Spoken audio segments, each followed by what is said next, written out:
আসসালামু আলাইকুম। কেমন আছেন সবাই? আমি আজকে একটা বিষয় নিয়ে আপনাদের সাথে একটু আলোচনা করি। সেইটা হলো আমার এই ছাগলের বাচ্চা দুইটার বয়স আজকে ১৬ দিন। এর ভিতরে একটা বাচ্চা একটু দুর্বল হইছে। ওর মায়ের দুধ টাইন্যা খাইতে পারে না। আর একটা যে বাচ্চা সে তো শক্তিশালী, হে ওরে খাইতেও দেয় না ভালো করে। তো এই কারণে ওরে আমি এক্সট্রাভাবে গরুর দুধ খাওয়াই। এখন এই গরুর দুধ সরাসরি খাওয়ান যাইবে না ওরে, কারণ দুধটা তো ঘন থাকে। এই কারণে এটা একটু পাতলা করে নিতে হইবে। পাতলা করে নেওয়ার জন্য প্রথম যেটা করতে হইবে এই ডইলে যে পানি ফুটাইতে হইবে। তো পানি ফুটাইনে পানি তো দেখানোর কিছু নাই দর্শক। পানির মধ্যে আপনি দুধটা ঢাইলে দেবেন।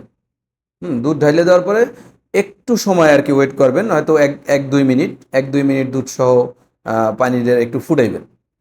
ফুটানোর পরে চুলা বন্ধ করে আপনি নিজে আঙুল দিয়ে দেখবেন যে আপনার আঙুলে এই দুধটা সয় কিনা। যদি এইটা আপনার আঙ্গুলে সয় তাইলে ছাগলের বাচ্চারে দেবেন, আর যদি আঙ্গুলে না সয় তাইলে একটু ওয়েট করবেন, ঠান্ডা হইবে এরপরে খাওয়াইবেন।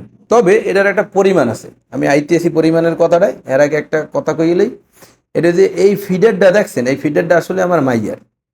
এখন এই ফিডারটা যখন বাসায় দিয়ে আনি তখন কইতেছে যে তুমি আমার ফিডার নিতে আসো কা। আমি কইতেছি যে তোমার ফিডার নিতে ছাগলের দুধ খাওয়ান লাগবে। কয় যে হইবে না, ফিডার যেহেতু আমার, দুধ খাওয়া আমি।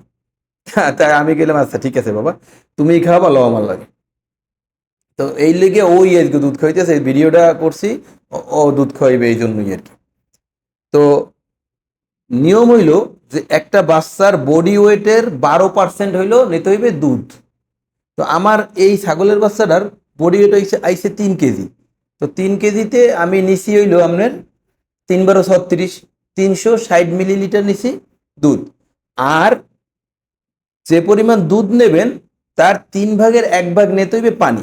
তাই 360 মিলি যদি আমার দুধ নেই, তাইলে আমি পানি নিছি 120 মিলি। এইটারে মিক্সড করছি। এখন এইটা কিন্তু এক ফিরে খাওয়ানো যাইবে না, এইটা খাওয়াইতে হইবে হয় 4 ভাগে, নাইলে খাওয়াইতে হইবে 3 ভাগে। একবারে খাওয়াইলে করলাম দর্শক ঝামেলা হয়ে যাবে, পেট ফাঁপতে পারে, পাতলা পায়খানা হইতে পারে। ঠিক আছে? তো এই জিনিসটাই আপনাকে একটু শেয়ার করলাম, আমার মনটা ভালো লাগলে জিনিসটা একটা ভালো জিনিস শেয়ার করতে পারি। তো সবাই ভালো থাকবেন, আমাদের সবার জন্য দোয়া করবেন। আসসালামু আলাইকুম রহমতুল্লাহি আবরাকাতুহু।